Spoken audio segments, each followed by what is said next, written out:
Bonjour à toutes et à tous, ce matin nous poursuivons l'exploration des métiers du patrimoine à l'occasion de la 41e édition des Journées européennes du patrimoine qui aura lieu durant tout le week-end.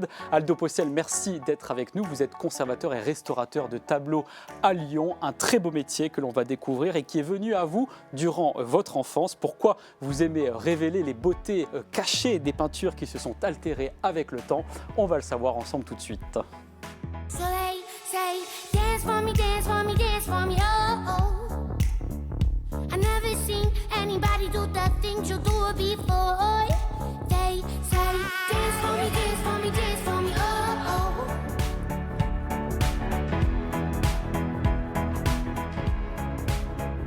Bonjour Aldo, merci d'être avec nous ce matin sur France 3 Auvergne-Rhône-Alpes. On poursuit donc durant toute la semaine jusqu'à vendredi la découverte des métiers du patrimoine à l'occasion de la 41e édition des Journées européennes du patrimoine qui aura lieu durant tout le week-end, samedi et dimanche, partout en France mais aussi en Europe désormais depuis quelques années. On va explorer votre métier de conservateur et restaurateur de tableaux, un choix de métier qui trouve donc sa source durant votre enfance lorsque vous passiez du temps dans une ferme familiale, la ferme de votre grand-tante, car vous avez vécu un petit moment là-bas pour découvrir donc cette sensibilité à la conservation et la restauration d'objets et de tableaux anciens. De quelle manière vous avez approché cet univers ? En fait, c'était ma nourrice et c'était un corps de ferme qui regorgeait de greniers et de granges et d'armoires qui étaient fermées.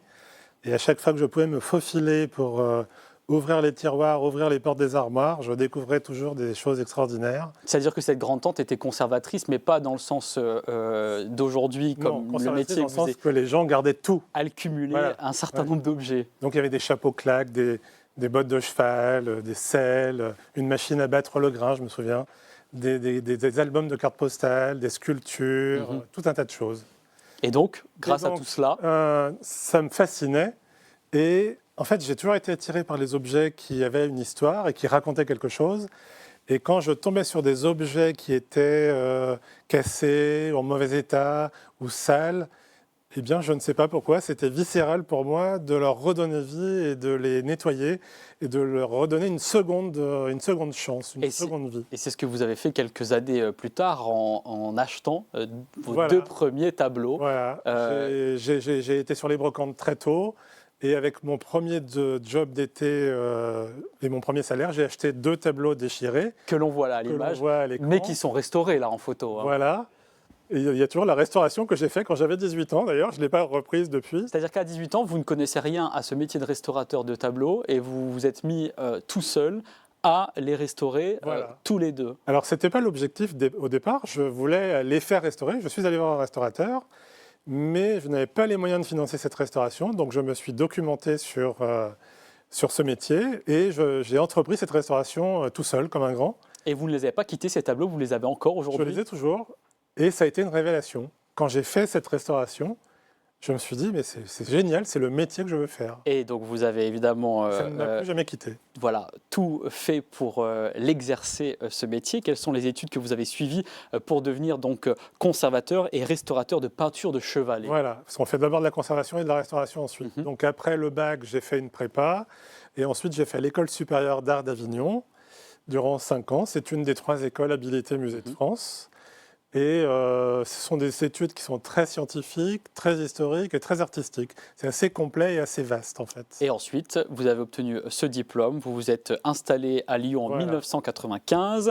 Est-ce que vous vous souvenez de l'une de vos premières restaurations, non pas celle lorsque vous aviez 18 ans de manière amateur, mais de manière La professionnelle? première restauration marquante, c'est un régime de bananes de Arthur Grimaud, voilà, qu'on voit à l'écran. C'est-à-dire qu'à gauche et au centre, on voit le tableau tel qu'il était avant Voilà, restauration. les 2 premières photos, ce sont des photos à la même heure, sous 2 éclairages différents, lumière directe et lumière rasante. Et la dernière photo, c'est le tableau restauré. Mais lorsqu'on voit par exemple ce tableau dégradé, on a quand même l'impression que c'était irréversible, alors que ce n'est pas le cas, puisque à droite, on voit le résultat final. C'était certainement irréversible pour beaucoup de personnes, mais le marchand qui m'avait confié ce tableau, qui était aussi le marchand qui m'avait confié mon tableau de diplôme, savait que j'aimais bien relever les défis. Et il me disait, je vous amène un tableau, c'est de la dentelle de Calais, mais je sais que vous allez vous allez le sauver. Mais qu'est-ce que vous analysez en premier lieu lorsque vous avez un tableau face à vous, D'abord, que ce soit celui-ci ou d'autres, hein? Sur tous les tableaux, d'abord, on a une observation générale. Ensuite, on regarde les détails. En fait, on est comme un médecin face à son patient. Et, Avec des outils, notamment pour effectuer ce l'œil nu diagnostic d'abord, approfondi. Ensuite, loupe binoculaire, infrarouge. Alors, c'est quoi une loupe binoculaire? Alors, la loupe binoculaire, c'est un appareil qui permet de voir dans l'infiniment petit des choses qu'on ne peut pas voir à l'œil nu. Voilà, donc c'est comme une grosse loupe, en fait, si vous voulez. Et il y a aussi un microscope qui permet de voir encore un peu plus en Oui, détail. il y a le microscope électronique, donc, qui est relié à mon écran d'ordinateur, qui permet d'aller encore plus dans le détail et de faire des captures d'écran aussi pour documenter des rapports scientifiques. En fait. Et c'est vrai que les moyens techniques ont beaucoup évolué depuis 30 ans, depuis que vous avez obtenu votre diplôme, que vous utilisez aujourd'hui, notamment des rayons UV ou encore infrarouge, comme vous le disiez il y a quelques instants. Oui, tout à fait. On utilise, là, ici, vous voyez un tableau avec une photo UV en plein centre. Et en fait, les ultraviolets permettent de révéler des restaurations qui ont eu lieu sur le tableau et qui n'ont pas forcément grand-chose à y faire. Qu'est-ce que l'on a pu découvrir là, que vous avez découvert avec votre équipe d'ailleurs? On découvre des repeints, en fait, souvent. Des choses qui cachent, qui masquent l'original. C'est-à-dire des retouches, mais qui ne sont pas très heureuses. Voilà, des retouches Oui. qui ne sont pas déontologiques, c'est-à-dire qui recouvrent l'original. On appelle ça des repeints. Est-ce que ces techniques sont utilisées systématiquement? Alors, les ultraviolets, oui. L'infrarouge, comme ce qu'on voit à l'écran, non. Parce que c'est quand même ça demande une mise en place, ça demande du temps. Donc ça, on le fait sur demande. Qu'est-ce que ça apporte d'autre, l'infrarouge? Alors l'infrarouge, ça permet de traverser les couches supérieures et de voir ce qu'il y a derrière. C'est-à-dire que là, on rentre dans le secret du tableau. Et là, ce qu'on voit ici, c'est le même tableau en haut et en bas. Oui. Mais en haut, en fait, on voit l'image infrarouge et on s'aperçoit qu'il y avait un village. Et en fait, c'est un tableau qui a été réutilisé. C'est-à-dire que l'artiste avait commencé. Donc l'artiste a gardé la toile Il a fait un dessin préparatoire et puis il a changé d'avis, en fait. et il a recouvert tout ça avec Et de il a la recouvert, peinture. voilà. Ouais. D'accord. Ensuite, une fois que ce diagnostic que l'on présente là depuis tout à l'heure est établi, quelles sont les interventions que vous pouvez faire sur les toiles peintes?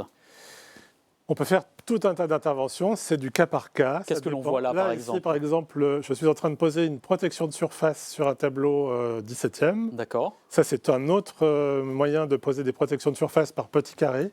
Quelle est la Parce que matière de ces protections de surface que Là, l'on c'est voit du là? papier japon et de la méthylcellulose en adhésif. C'est provisoire, c'est quelque chose qui est non contraignant, qui est très facilement réversible. Donc, il n'est pas question de créer des tensions dans le tableau. C'est très provisoire, en fait. C'est pour pouvoir travailler sur l'arrière. Et notamment lorsqu'il y a des déchirures? Notamment lorsqu'il y a des déchirures, parce que sur les déchirures, on travaille à l'arrière, comme vous le voyez sur la photo. Donc, pour pouvoir travailler sur l'arrière, il faut que la face soit protégée.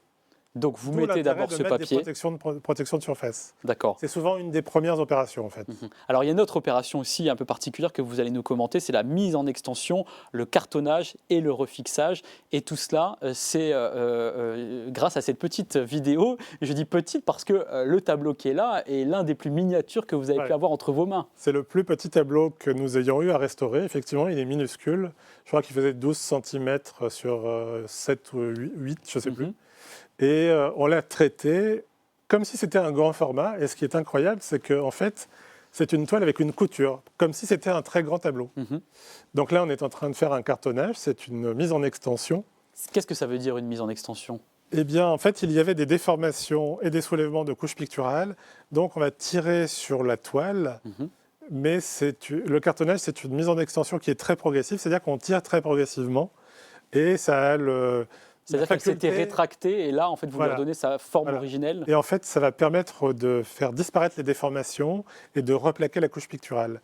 Une fois que la mise en extension est réalisée, on retourne l'ensemble et on a accès à l'arrière du tableau et on peut refixer. Et on l'a vu là sur l'image, on met des petites... Des gouttes de colle de... Enfin, là, c'était des gouttes de colle de peau, puisque le tableau est tellement petit qu'on travaillait à la goutte. Et on fait le refixage de la couche picturale comme ça. Et parmi aussi les interventions spectaculaires, il y a le nettoyage de tableau, le avant-après, pour celles et ceux qui sont novices comme moi, est très impressionnant. Mais est-ce que ça l'est encore pour vous? Ça l'est toujours pour moi. C'est même assez incroyable au bout de 30 ans, mais ça l'est réellement. Et c'est une des raisons qui m'a donné envie de partager ces moments-là sur les réseaux sociaux, parce que je trouve ça tellement exaltant. Et je me suis rendu compte sur les réseaux sociaux que beaucoup de gens ne savaient pas que les tableaux étaient colorés, lumineux. Alors, ils ne le sont pas tous, mais il y a des tas de commentaires qui me disent « mais j'imaginais pas qu'il y avait toutes ces couleurs ». Donc, en fait, on révèle le tableau tel qu'il a été fait par le peintre à l'origine. Et c'est une marque de respect, en fait, pour l'artiste. Ouais, puisque vous parlez des réseaux sociaux, effectivement, vous êtes présent sur TikTok, mais également sur Instagram, avec plus de 156 000 abonnés sur Instagram. C'est vrai que la mise en lumière d'un métier comme le vôtre est plutôt nouvelle. C'est assez rare de dévoiler, entre guillemets, vos secrets de fabrication. On ne dévoile pas de secret, parce qu'il n'y a pas de secret dans notre métier, ça ne serait pas déontologique. C'est pour ça que je mettais des guillemets. Voilà. Mais oui, c'est récent, c'est très récent. Ouais. Quelles sont les autres techniques de correction de défauts que vous pratiquez sur les tableaux? Alors, en restauration purement, on fait des mastiques et de la retouche.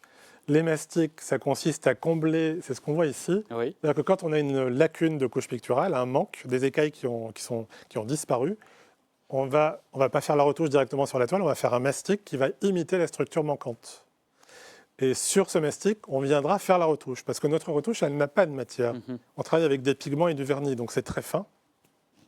Donc la structure, on l'a avec le mastic. Et ensuite, donc vous le disiez, il y a le vernissage. C'est l'étape finale d'une restauration. C'est l'étape finale, oui. En fait, on fait d'abord un premier vernis au pinceau, ensuite on fait la retouche, et à la toute fin, on fait un vernis pulvérisé qui va nous permettre de réguler.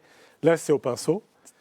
Et vernis pulvérisé à la fin pour réguler la brillance. Qu'est-ce que permet ce vernis de conserver les œuvres plusieurs décennies, voire plusieurs siècles? D'abord, c'est une protection. Et avant de faire la retouche, ça nous permet de magnifier les couleurs. Parce que si on ne faisait pas le vernis, on n'aurait pas la profondeur. Un marron, par exemple, serait terne. Donc on ne peut pas faire une retouche, elle serait forcément Donc le vernis, il est là pour révéler les contrastes de la peinture. Le vernis, il est là pour révéler les contrastes de la peinture et de protéger aussi la peinture. Depuis tout à l'heure, on parle beaucoup de toile, mais est-ce que vous travaillez sur d'autres supports? On travaille sur des peintures sur papier, sur bois. Là, c'est une icône sur laquelle on fait de la retouche. Peinture sur cuivre, peinture sur carton. Oui, on travaille sur plusieurs types de supports. Là, c'est une huile sur papier, barouflée sur toile. Donc là, c'est encore un peu le même cas que les bananes. Je pense que ce sont les deux tableaux les plus emblématiques de ma carrière, en fait. Mais celui-ci, c'est une restauration plus récente que celui que vous avez pu faire au début. Mais il est quand même pas très récent. C'est un tableau qu'on a restauré il y a 7-8 ans peut-être. Mais les propriétaires, aujourd'hui, toujours sont émerveillés de ce qu'on a pu faire. Et en fait, tout ça, le tableau, il était dans une armoire depuis 30 ans. Ils ne voulaient pas le jeter. Ils se disaient qu'un jour, quelqu'un pourrait le sauver. Et ils ont bien fait. Et voilà. Il est passé entre vos mains, dans votre atelier au cœur de Lyon. Atelier que vous avez donc depuis une vingtaine d'années désormais. Non, ça fera 30 ans l'année prochaine. 30 ans l'année prochaine, vous voyez, j'essaie de vous rajeunir. Mais vous n'êtes pas seul dans cet atelier, parce qu'on parle de vous depuis tout à l'heure, mais vous avez 3 collaboratrices qui font le même métier que vous. Tout à fait, nous sommes 4. Il y a Emeline Vigier qui est avec moi depuis de nombreuses années, je pense que ça va bientôt faire 20 ans. Hélène de Vanel de Lille-le-Roi qui est là depuis 7-8 ans maintenant. Et puis Anna Rota qui nous a rejoint il y a 2-3 ans. Dans cet atelier qui est quand même assez fabuleux. On va voir quelques photos de l'intérieur. C'est un cadre de travail exceptionnel, plaisant. Comment vous vivez ces restaurations en équipe ? Très bien. C'est un ancien local industriel qui est vaste, avec une grande verrière qui fait 40 mètres carrés. Et oui, on a de la place. Moi, j'ai toujours aimé la place, en fait. Et il faut accueillir des tableaux qui sont parfois effectivement monumentaux et qui viennent des musées, puisque depuis 1997, vous travaillez avec la Réunion des musées nationaux. Ce sont des commandes institutionnelles, mais ça n'est pas évidemment l'unique clientèle avec laquelle vous travaillez. Non, moi, mon cœur de clientèle, ce sont les particuliers. Mais je travaille effectivement pour certains musées. Et grâce à ce travail pour certains musées, il y a quand même de grands noms que vous avez pu côtoyer, notamment Rubens, Renoir ou encore Monet. Mais même les particuliers m'ont confié de très beaux tableaux. Pissarro, par exemple, Rubens, tout ça. Oui, parce que les grandes signatures ne sont pas uniquement dans des musées, parfois dans des collections privées, bien évidemment. Vous êtes tellement amoureux de la restauration que vous avez proposé vos services au Musée national Magnien à Dijon pour des restaurations, donc en mécénat de compétences. Pourquoi vous avez proposé gracieusement ces restaurations? Alors, on travaillait pour le musée Magnien déjà depuis 5 ou 6 ans.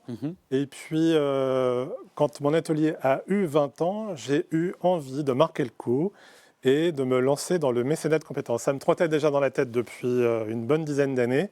Et là, je me suis dit, 20 ans, c'est le moment où jamais il faut que je le fasse. Donc, je leur ai proposé cette opération. Et depuis, c'est moi qui décide quand je leur propose des restaurations en mécénat de compétences. Et d'ailleurs, il y a en ce moment un tableau de Jordaens que j'ai proposé en mécénat de compétences. J'attends la réponse, mais a priori, on va le faire, et certainement. Et aujourd'hui, vous avez atteint l'idéal de vie que vous aviez imaginé lorsque vous étiez adolescent?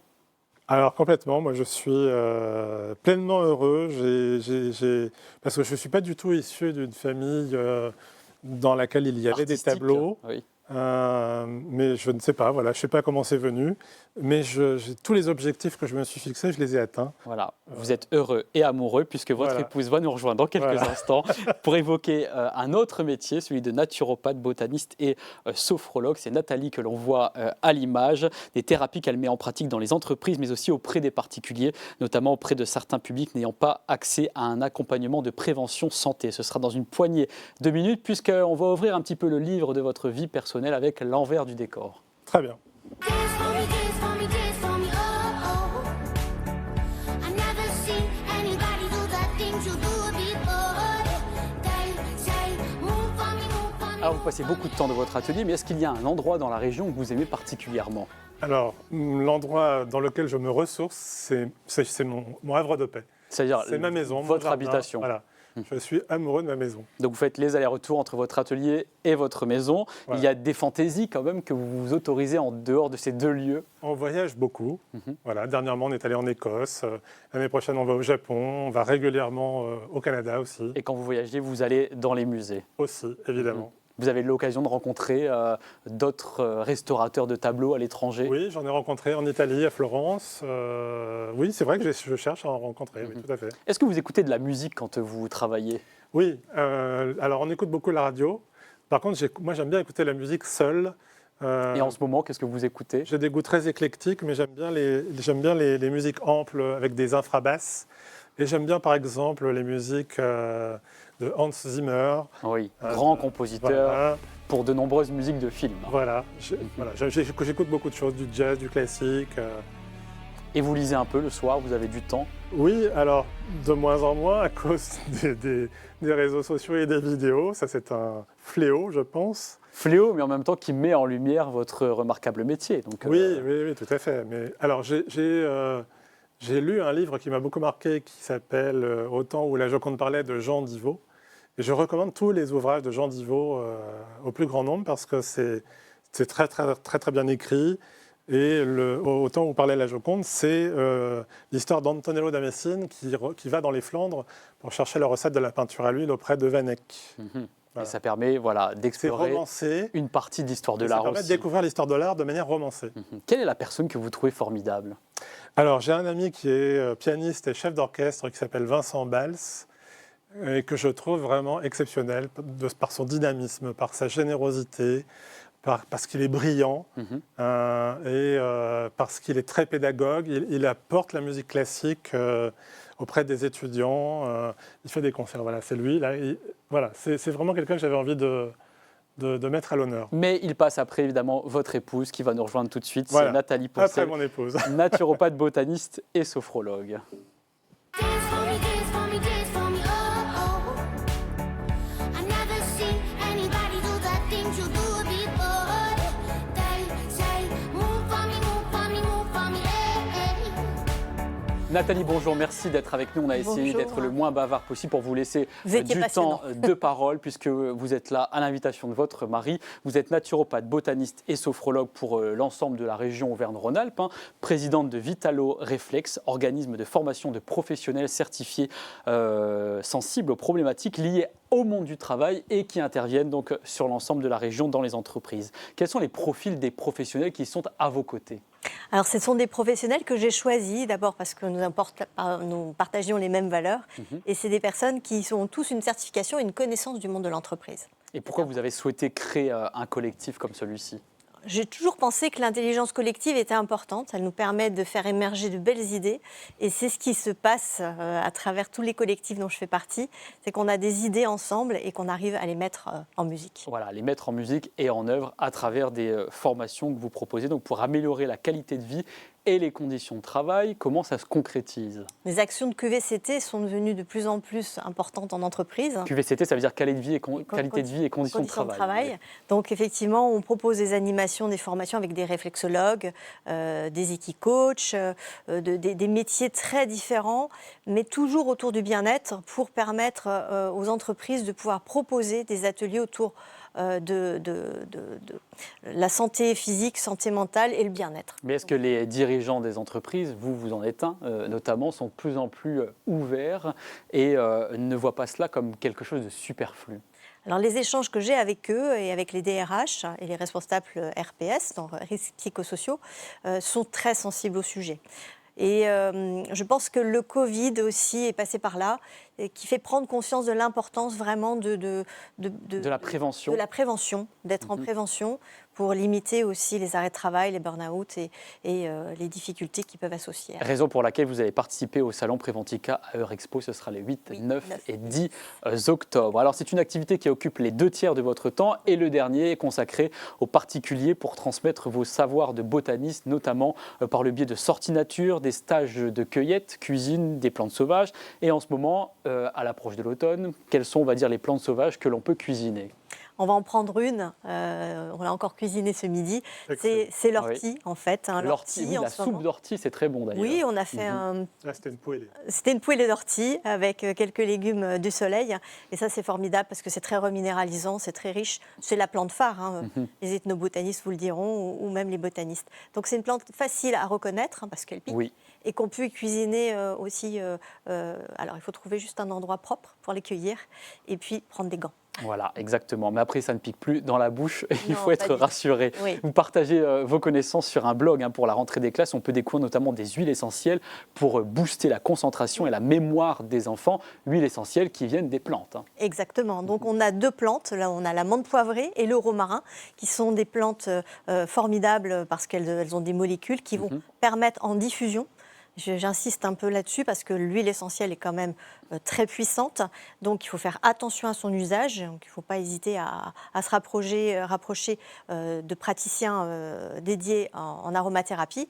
Et en diffusion, on peut vraiment activer la concentration des enfants en quelques minutes. Au moment où ils font leurs devoirs, ça peut être une bonne idée. On est d'accord. Alors, vous préparez aussi un guide de botanique au fil des saisons pour les randonneurs qui empruntent le chemin de Stevenson, un chemin de randonnée incontournable entre le Massif central et les Cévennes, 272 km du Puy-en-Velay à Alès. Quelle est votre intention ? Alors ce guide, il est important, je l'ai réfléchi longuement. Il s'agit en fait de pouvoir présenter des fleurs, des végétaux remarquables qu'on va voir le long du chemin. Et Dieu sait qu'on en croise à toutes les saisons. Et puis aussi donner des bons réflexes pour bien protéger la nature, parce que c'est de plus en plus de monde qui vont sur les chemins, et tant mieux, parce que c'est un moyen aussi d'être mieux dans son corps. Et le troisième axe, c'est aussi donner des conseils naturopathiques sur comment préparer bien sa randonnée physiquement, mentalement, et puis pouvoir bien la vivre, et surtout se sentir bien après sa randonnée. Et c'est ce que vous faites aussi dans votre cabinet, puisque une fois par semaine, vous avez des consultations de naturopathie et sophrologie. Dans quel domaine de la santé cela s'applique ? Alors nous sommes vraiment en prévention de santé. Mon cabinet qui se trouve à Méribel, je vais travailler vraiment sur donner les bons réflexes aux personnes pour devenir actrices de leur santé. Et finalement, c'est bien de venir me voir quand on est en bonne santé. Voilà. Et pour celles et ceux qui ne peuvent pas venir vous voir, vous avez lancé une association solidaire de naturopathes qui s'appelle RL à Lyon, avec 20 praticiennes de santé. Qui ciblez-vous précisément ? Alors cette association créée en 2020, donc elle a vraiment pour objectif de pouvoir mettre à disposition des connaissances, des conseils pratiques pour le grand public, mais aussi pour des publics qui n'ont pas accès, peut-être aussi des publics vulnérables. Et là, on a des rencontres extraordinaires. Voilà, que ce soit des personnes en situation de handicap ou encore des sans-domicile notamment. Exactement. On peut aller sur ce site internet de cette association pour découvrir ses activités, rlasso.com. Dernière question, il nous reste 30 secondes. Quel regard portez-vous sur le métier de l'un et l'autre ? Tu commences ? Alors, moi, je suis admiratif de l'énergie que Nathalie met dans toutes ses entreprises, et elles sont nombreuses, et de toute son implication. Et j'ai testé, puisque j'ai fait un stage, et Dieu sait que ce n'était pas facile pour elle de le faire avec son mari. Mais justement, on s'est mis en situation où elle a pris sur elle pour que je ne sois pas son mari, mais un client. Voilà, quel qu'il soit. Et vous maintenant, qu'est-ce que vous pensez du métier d'Aldo ? Je suis vraiment admirative depuis qu'on se connaît, depuis qu'on a 20 ans, de la manière dont il a transmettre sa passion, que ce soit physiquement, sur un plateau télé. Je le remercie de m'avoir invité. Et puis sur les réseaux sociaux, parce que c'est formidable de pouvoir diffuser ses connaissances. Ça à tout public et dans tous les pays. Merci beaucoup à tous les deux. On va se retrouver demain dans Vous êtes formidables sur France 3 Auvergne-Rhône-Alpes. À demain.